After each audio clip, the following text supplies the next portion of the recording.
Gimana?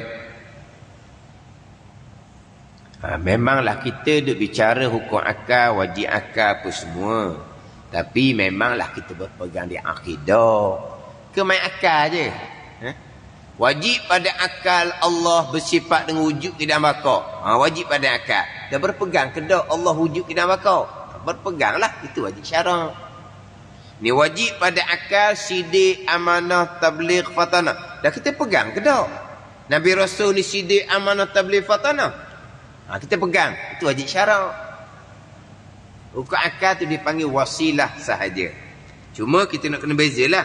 Satunya dipanggil wajib akal, satu dipanggil wajib syarak. Nak kena beza molek tu antara wajib akal dengan wajib syarak. Tak boleh beza pun tak apa, sebab kita memang akan berpegang. Kita akan berpegang. Takkan nak bicara bab hukum akal je. Wajib pada akal rasa benar. Lepas tu gitu lah. Dak etikak, dak pegang. Memang kita etikak. Tadi wajib akal. Hak berpegang ni, ini wajib pada syarak.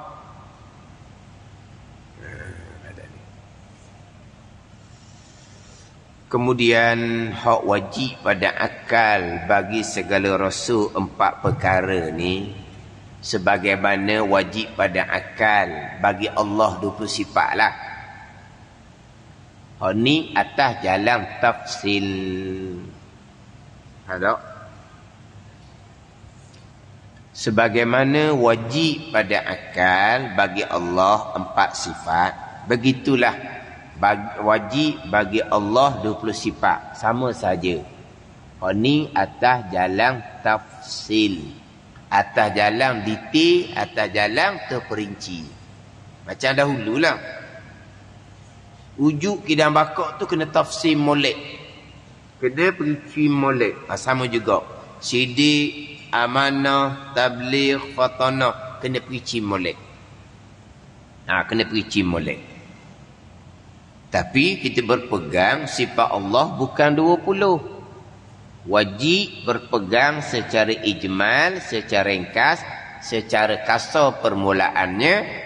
Allah Subhanahu wa ta'ala bersifat dengan sifat kesempurnaan yang tidak terhingga banyaknya.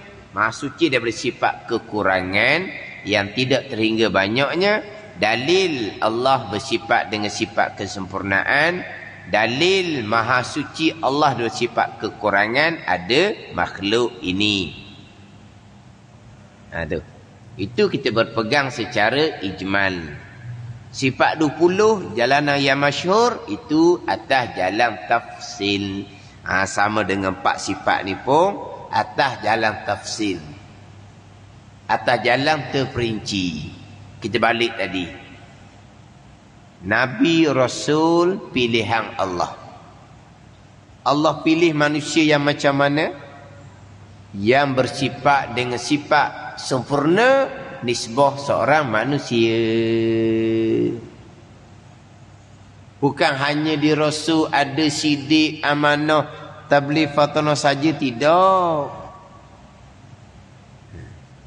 Nabi Rasul ni sidik, amanah, tabligh, fatanah. Sifat berani, sifat tegah.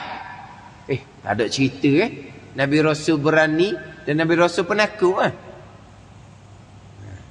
Dah kita sebut sidik, amanah, tabligh, fatanah kan. Itu secara tafsil.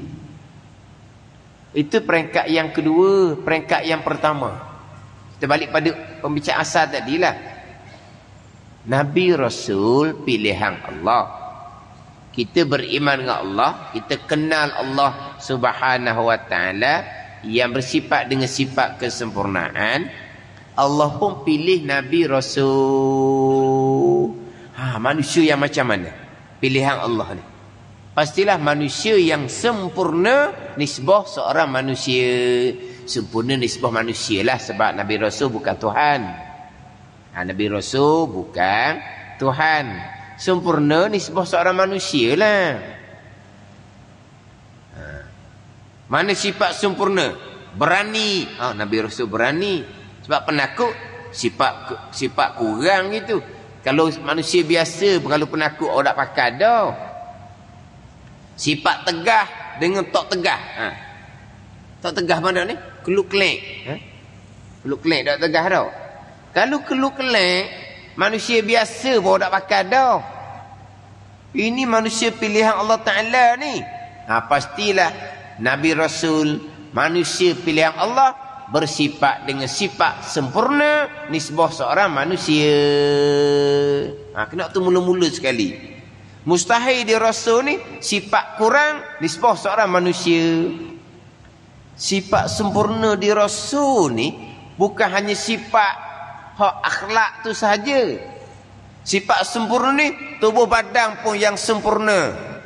Tidak ada Rasul yang cacat, tidak ada. OKU tak ada Rasul, tidak ada. Nabi Rasul ni manusia yang sempurna, maknanya tubuh badan yang tidak ada yang cacat. Nabi Rasul ni tidak ada hak manusia yang mana? Yang itulah yang huduh ke, tak ada. Nabi Rasul ni juga daripada keturunan yang comel-comel. Tak ada dia keturunan yang berat-berat. Jadi Nabi jadi Rasul. Mak ayah dia tu naik dia peropok, tak ada. Baik tu kekurangan gitu.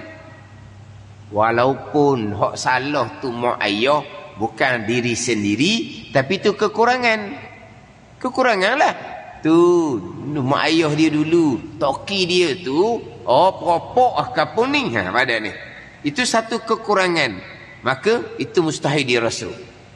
Mana sifat sempurna diri Rasul ni bukan sifat diri dia Rasul, termasuk tubuh badan Rasul sempurna, termasuk keturunan yang baik-baik. Sebab apa?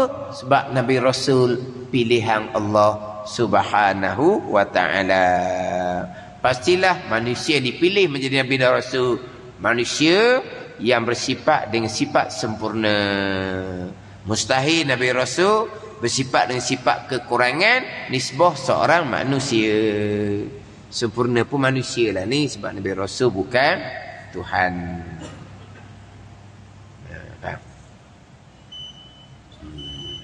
Itu secara ijmal. Barulah pergi kepada 4 sifat atas jalan tafsil. Sama bicara 4 sifat 20 lah. Tapi 4 sifat ni pun ada setengah kitab 3 sifat je. Ada setengah kitab 3 sifat je. Dalam matang Umi Barahim 3 sifat je.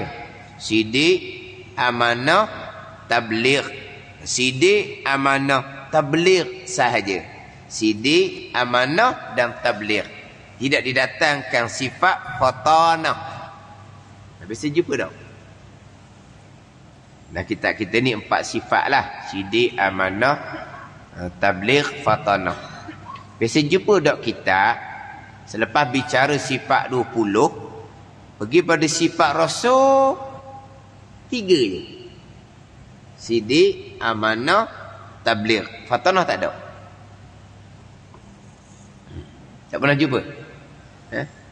Kitab Matla'il Badrin, kitab fiqh 4 rombong, ibadah, muamalah, munakahat, janayah. Di awalnya tauhid matan Umil Barahim. Sidik, amanah, tabligh sahaja sifat Rasul yang wajib. Wajib kita berpegang secara tafsil. 3 je. Dalam kitab Hidayatus Salikin, habis saya dah ngaji kitab Hidayatus Salikin, di awalnya didatangkan sifat 20, kemudian didatangkan sifat Rasul, sidik, amanah, tabligh, tidak didatangkan fatanah. Dalam kitab Hidayatus Sibyan ni kita cerita tak jauh biasa ni, tak jauh biasa, sama juga. Selepas didatangkan sifat 20, dan masuk sifat Rasul 3, sidik, amanah dan tabligh. Fatanah ni setengah pandangan sudah masuk di bawah sifat tabligh. Dan fatanah ni setengah pandangan wajib berpegang atas jalan ijmal. Satu pandangan fatanah ni sudah masuk di bawah sifat tabligh. Rasul diperintahkan menyampai. nak menyampai, contoh Nabi SAW nak menyampai kepada puak kapi jahiliyah yang putus Rasul selepas Nabi Ismail alaihissalam lama mana, ribuan tahun. Di Mekah ni, di Palestin tu, Nabi Rasul silih berganti. Daripada Nabi Ismail, daripada Nabi Ishaq, turun pada Nabi Yaqub, turun kepada Nabi Yusuf. Daripada anak cucu Nabi Ishaq alaihissalam. Anak cucu Nabi Ishaq alaihissalam. Kok Palestin itu, Nabi Rasul silih berganti. Di Mekah, wafat Nabi Ismail alaihissalam, tak ada. Patutlah Mekah ni puak kapi jahiliyah. Puak yang hidup cara berperang begitu lah. Adapun di Palestin pada masa tu tempat yang bertamadun. Tempat yang bertamadun sebab apa? Nabi Rasul silih berganti. Di Mekah tempat kapi jahiliyah. Kerja dia berperang, bunuh anak perempuan, tak logik belaka tu. Kalau habis bunuh anak perempuan, pupuhlah manusia. Kau orang lelaki nak beranak? Orang lelaki boleh beranak? Sebab tu ada negara kafir lah.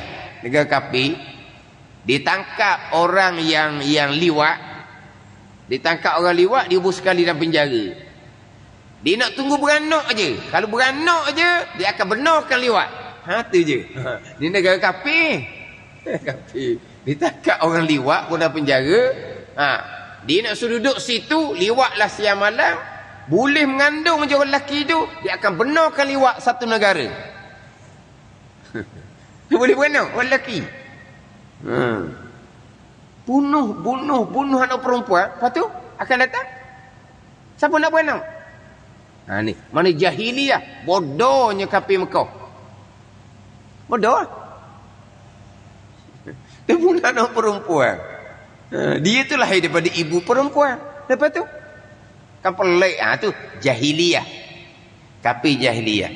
Jadi diutuskan Nabi sallallahu alaihi wasallam untuk menyampaikan kepada puak kafir jahiliyah ni, pastilah Nabi ni orang yang fatanah. Jadi fatanah tu sudah masuk di bawah tabligh. Fatanah sudah masuk di bawah tabligh. Tak payah bilang suku. Secara tafsir tak payah. Jadi Nabi menyampaikan. Nak siapa ni? Macam ginilah. Kita nak mengajar orang pun, kalau kita tu bodoh, nak cerita macam mana kepada orang? Kalau kita bodoh, maknanya kalau kita nak faham juga tu, orang mengajar tak cerdik lah tu. Dia nak menyampaikan macam mana kalau tukang nyapa pun bodoh. Jadi macam mana Rasul nak menyampaikan agama kepada puak kafir ni kalau Rasul tidak fatanah? Jadi hak sifat fatanah masuk dah di bawah sifat tabligh. Lepas tu dia ada 3 sifat sahaja yang wajib atas mukallaf mengetahui dan berpegang atas jalan tafsil. 3 sifat: sidik, amanah, tabligh. Jangan kejutlah kalau jumpa 3 sifat tadilah. Matla'in badrin, hidayatus salikin, hidayatus sibyan. Sifat Allah 20, sifat Rasul 3. Kita lajak sikit. Macam mana kalau sifat Rasul 3 nak jumpa aqaidul iman 50? Kalau sifat Rasul 3, macam nak jumpa aqaidul iman 50? Aqaidul iman 50 sifat wajib bagi Rasul 4. Semustahil 4, jumpalah 50. Kalau sifat wajib bagi Rasul, yang wajib atas mukallaf mengetahui dan berpegang setafsir 3 sahaja: sidik, amanah, tabligh, tidak ada fatanah. Lepas tu nak cukup 50 macam mana? Jadi 48 lah. Nak cukup 50 macam mana? Itu boleh tengok dalam kitab Hidayatus Sibyan. Boleh tengok dalam kitab Hidayatus Sibyan. 50 juga. 50. Jadi macam mana cara dibilang? Ni dah kita ada Sibyan lah. Sifat yang wajib bagi Allah 20. Sifat yang mustahil lawan dari sifat wajib 20. Sifat yang harus bagi Allah 1. Harus Allah mengada dan meniadakan 1. Didatangkan sifat mustahil lawan dari sifat harus. Ditambah gitu. Harus Allah mengada dan meniadakan. Mustahil lawan dia wajib mengada meniada ataupun mustahil mengada meniada. Jadi sifat wajib 20, sifat mustahil 20. Sifat harus 1, sifat mustahil lawan sifat harus 1. Jadi 42. Kita biasanya 41. Masuk di bawah la ilaha illallah. Baki 9 masuk di bawah Muhammadur Rasulullah, jadi 50. Dah tak 42. Sifat harus 1 lawan di sifat harus 1, jadi 42. Jumpa jumlah tu. Sifat Rasul 3, sifat wajib. Lawan dia 3, 6. Sifat harus bagi Rasul. Harus Rasul bersifat dengan sifat manusia. Lawan dia. Lawan dia. Mustahil Rasul bersifat dengan sifat Tuhan. Mustahil Rasul bersifat dengan malaikat. Harus Rasul bersifat sifat manusia. Mustahil Rasul bersifat dengan sifat Tuhan. Sebab Rasul bukan Tuhan. Mustahil Rasul bersifat sifat malaikat. Sebab Rasul manusia bukan malaikat. Jadi 8. 42 campur 8, 50. Pandai tak ngira tu? Pandai tak? Kira duit pandai lah. Ni kira ni pandai tak ni? Tu boleh buka dalam kitab Idatul Sibian. Walaupun dia datang ke sifat Rasul 3, Sidik Amanah Tabligh, tapi Aqaidul Iman 50 juga. 42 masuk di bawah la ilaha illallah. 8 masuk di bawah Muhammadur Rasulullah. Kita biasanya 41 masuk di bawah la ilaha illallah. 9 masuk di bawah Muhammadur Rasulullah. Kan? Dahlah kalau kita jumpa kitab. Dah kalau kita ngaji Datuk Salikin, Datuk Sebiang, pelik kitab ni. Mana fotono? 3 je. Tak cukup ni. Kitab ni tinggal ni. Salah je. Dah. Kemudian yang kita bicara ni, hak 4 perkara, 4 sifat ni, wajib bagi segala Rasul. 4 sifat wajib bagi segala Rasul alaihimussalatu wassalam. 4 perkara, 4 sifat wajib bagi Nabi pula. Nabi-Nabi secara ijmal, secara ringkas, Nabi sama, Rasul sama, manusia pilihan Allah, pasti bersifat dengan sifat sempurna disebut sama manusia. Kemudian hak Rasul ni wajib atas dalam tafsirnya 4 perkara, 4 sifat. Masyhur kita gitu. Wajib bagi Nabi 2 sifat, iaitu sidik dan amanah. Tabligh, Nabi tidak diperintahkan menyampai. Nabi tidak diperintahkan menyampai. Cuma Nabi wajib menyampaikan kepada kaum dia bahawa ianya telah dikurnia pangkat nubuah, dia jadi Nabi. Setakat tu je japa, supaya dihormati oleh kaum kerana dia seorang Nabi. Kemudian dia beribadah kepada Allah, bukan lagi menyampaikan kepada kaum dia, bukan. Jadi Nabi hanya menyampaikan satu saja, menyampaikan kepada kaum bahawa dia telah dikurniakan pangkat nubuah, dia jadi Nabi dah, Tuhan pilih dia. Setakat tu je dia menyampaikan. Lepas tu dia beribadah kepada Allah. Jadi tabligh bukan sifat yang wajib pada akal kita bagi Rasul. Bila Rasul kita tidak berpegang menyampaikan, maka fatanah pun kita tidak berpegang di Nabi. Sebab fatanah sebenarnya masuk di bawah tabligh. Jadi 4 sifat yang kita berpegang ni sifat Rasul. Sifat Nabi kita pegang 2, sidik dan amanah. Tabligh fatanah kita tak wajib pegang secara tafsil. Tetapi adakah Nabi tu bodoh? Mustahil. Dah kata tidak wajib berpegang Nabi fatanah, waktu Rasul je.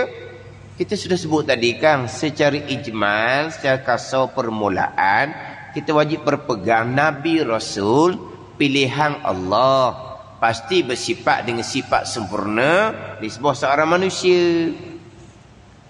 Kalau seorang Nabi itu bodoh, sempurna gitu? Pasti tak sempurna. Cuma kita nak pegang cara tafsir Nabi ni fatanah, tak wajib pegang. Tapi kena pegang cara ijman. Sebab fatanah ni sifat sempurna ni sebuah manusia. Bodoh ni sifat kekurangan ni sebuah manusia. Jadi pastilah Nabi ni fatanah. Cuma yang kita pegang cara tafsir Nabi-nya sidik dan amanah jua. Fatanah pegang atas jalan ijman. Sifat Nabi. Empat sifat ni hak sifat Rasul. Tiap-tiap Nabi tidak semestinya Rasul. Tiap-tiap Rasul pastilah Nabi. Kan masyhur kita kan. Nanti dia akan bicara bilangan Nabi Rasul di belakang. Masyhur kita Nabi 124,000 orang. Itu masyhur walaupun bagai-bagai pandangan. Daripada 124,000 Nabi itu diangkat pangkat risalah 313 daripada 124,000 Nabi. Jadi 313 Rasul ni pasti Nabi. Nabi tak semestinya Rasul. Jadi Nabi lain, Rasul lain. Hak Nabi kita wajib berpegang, sidik dan amanah. Hak Rasul kita wajib berpegang, sidik, amanah, tabligh, fatanah atas jalan tafsil. Atas jalan terperinci. Kemudian kitab kita ni memulai dengan sifat sidik. Ada kitab yang memulai dengan sifat amanah. Kita biasanya sidik, amanah, tabligh, fatanah. Itu biasanya gitu. Sidik, amanah, tabligh, fatanah. Ada kitab memulai dengan sifat amanah, sidik, tabligh, fatanah. Dia kita bicara sifat Allah 20 secara tafsil. Asasnya adalah wahdaniyah. Mari daripada la ilaha illallah. Tapi ulama susun dengan wujud kidam bakak terlebih dahulu. Wahdaniyah bubuh tengah. Tapi asasnya wahdaniyah. Mari daripada la ilaha illallah.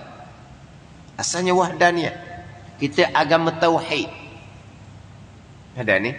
Bila Allah Esa, pasti ada, tidak ada permulaan. Allah Esa, hanya Allah jua Tuhan. Tidak ada Tuhan yang lain. Pasti ada Allah, ada yang sedia kala tidak ada permulaan. Sebab kalau Allah Tuhan yang Esa, ada permulaan, Tuhan mana nawa Allah tak ada, dah Tuhan lain. Jadi apabila Allah Tuhan yang Esa, pastilah Allah ada, tidak ada permulaan. Sebab Allah Esa. Itu asas bicara sifat 20 adalah wahdaniyah. Walaupun sifat wahdaniyah letak nombor 6. Hikmah dia cukup panjang. Ulama susun dengan wahdaniyah sifat yang ke-6. Walaupun asasnya adalah wahdaniyah, tapi ulama mula dengan wujud kidam bakak. Ulama susun ni penuh dengan barakah. Ulama letak wahdaniyah di tengah. Wahdaniyah pada zat, sifat, perbuatan. Wahdaniyah pada perbuatan itulah. Pergi pada kudrah, iradah, ilmu. Itu mari daripada wahdaniyah pada perbuatan. Ni ulama susun.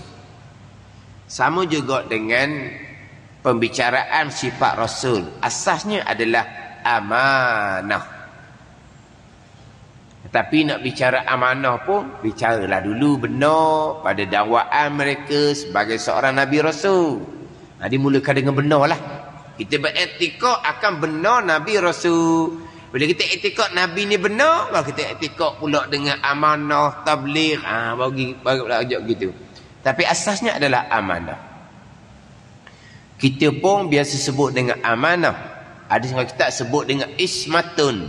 Ain, sad, mim, temarbutah. Ismat. Kita sebut dengan amanah. Ada yang kita sebut dengan ismah. Nabi yang bersifat ismah, kita panggil maksum. Itu maksum tu. Ismah lah. Tapi kita biasa dengan amanah. Dia apabila syahadah kita wa asyhadu anna Muhammadar Rasulullah, penyaksian bahawa Nabi Muhammad utusan Allah, Rasulullah utusan Allah, pastilah utusan Allah ni berjuruh. Tu amanah. Kita terjemah dengan kepercayaan tau. Satu terjemah dengan berjuruh. Sebab manusia pilihan Allah ni pastilah berjuruh. Manusia yang berjuruh ni pastilah benar. Manusia yang berjuruh ni pastilah menyampaikan. Oh, turun pada sidik amanah, sidik tabligh. Mana asalnya amanah. Lepas tu kita panggil Rasul maksum. Maksum tu terpelihara daripada melakukan perkara dilarang. Bila Rasul ni amanah, pastilah Rasul benar. Sebab orang dusta ni bukan orang amanah, tapi orang khianah. Bila Rasul ni benar, pasti Rasul menyampaikan. Kalau Rasul sembunyikan wahyu, itu bukan orang yang berjuruh, itu orang khianah. Mari daripada mana tu? Mari daripada amanah, asas kepada bicara sifat Rasul. Lepas tu ada kitab yang memulai sifat Rasul dengan sifat amanah, sidik, tabligh, fatanah. Tapi kitanya biasanya mula dengan sidik, barulah pergi pada amanah. Jadi bicara berkaitan dengan Allah Ta'ala, asasnya adalah wahdaniyah. Bicara sifat Rasul, asasnya adalah amanah, ismah, yakni maksum daripada melakukan perkara dilarang. Maka bila Nabi Rasul ni amanah, pastilah benar, tidak dusta. Bila Nabi Rasul ni amanah, pastilah menyampaikan, tidak sembunyi wahyu.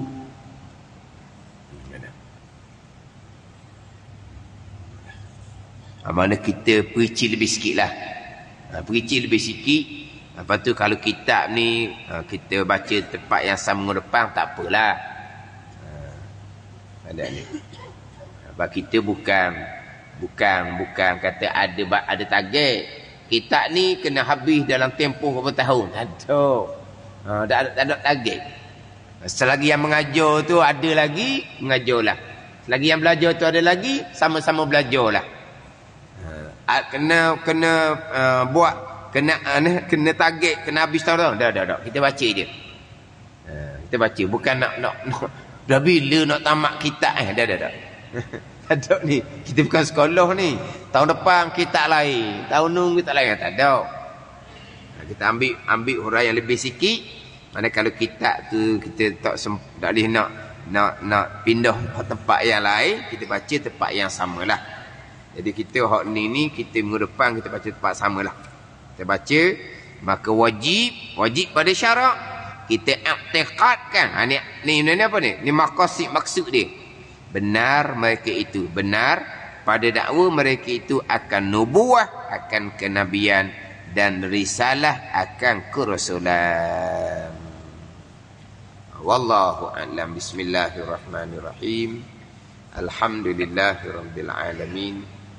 Wassalatu wassalamu ala sayyidil mursalin wa ala alihi wa sahbihi ajma'in. Allahumma aftah alaina futuhal arifin. Allahumma allimna ilma akdamin wa fahimna famasabikin warzuqna ruqat talibin. Allahumma zidna ilman wa alhiqna bis salihin.